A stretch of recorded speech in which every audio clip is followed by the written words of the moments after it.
chacun s'en remet à ses propres forces et aux moyens qu'il peut mobiliser, non seulement pour survivre dans cette société ou dans cet environnement hostile, mais aussi pour faire valoir ses droits.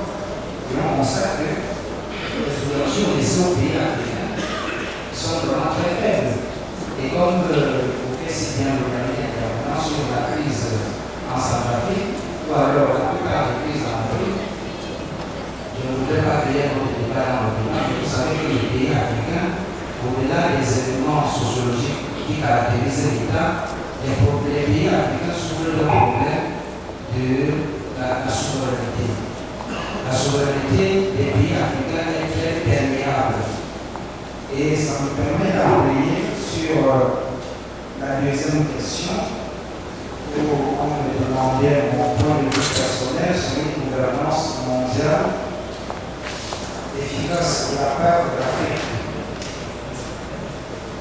D'abord, une gouvernance mondiale efficace, je crois qu'elle doit tenir compte des particularismes.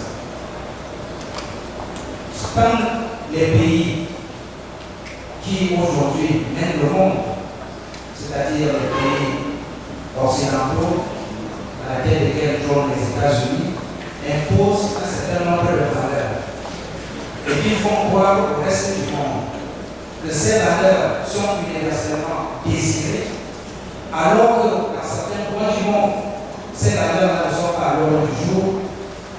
Il y a un problème de gouvernance. C'est pour ça que j'ai pris l'exemple de la Chine. La Chine pose problème au reste de la communauté internationale parce qu'elle se met justement en opposition de tous les principes que le nouvel ordre international doit faire valoir. En Afrique, on nous enseigne qu'il n'y a pas de développement sans démocratisation. Et nous nous sommes avancés avec joie au début des années 90 dans cette aventure démocratique.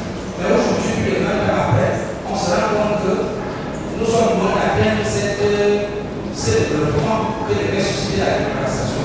Pourtant, nous avons un exemple d'un pays qui se développe alors qu'il n'y a pas un seul élément de démocratie occidentale, en l'occurrence la Chine.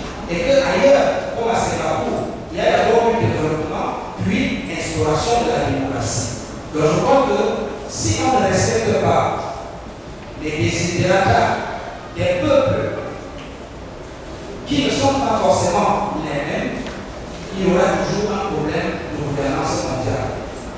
Et pour parler de la place de la part de l'Afrique, et je viens d'ailleurs aussi à la question sur la place des pays africains au niveau de l'ONU, il faut tout simplement dire que c'est lui qui paye les musiciens choisit la musique.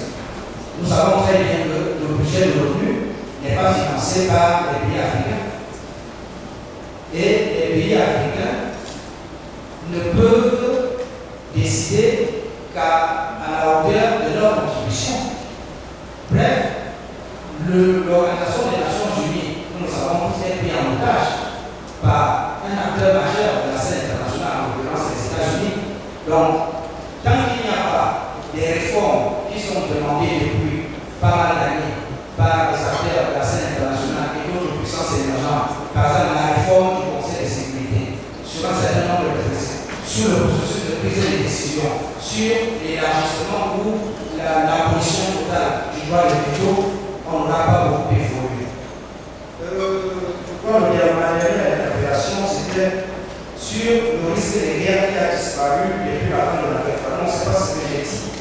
Le risque de guerre ne peut pas disparaître dans la société internationale. J'ai dit tout simplement qu'avec les mutations qu'il y a au sein de la société internationale, il y a également une mutation de la sécurité. C'est-à-dire que pendant la guerre froide, les menaces qui étaient mises en avant étaient d'abord militaires.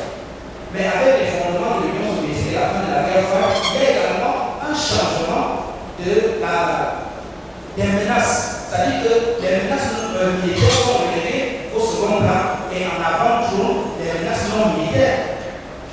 C'est ce que j'ai dit.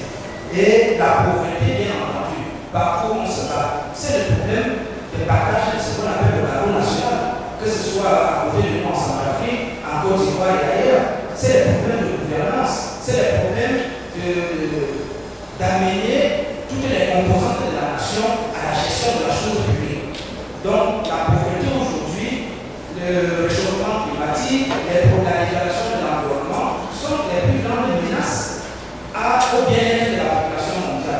n'ai pas dit que le risque de guerre, que les menaces militaires ont disparu. Les menaces militaires ont seulement pris un peu de recul.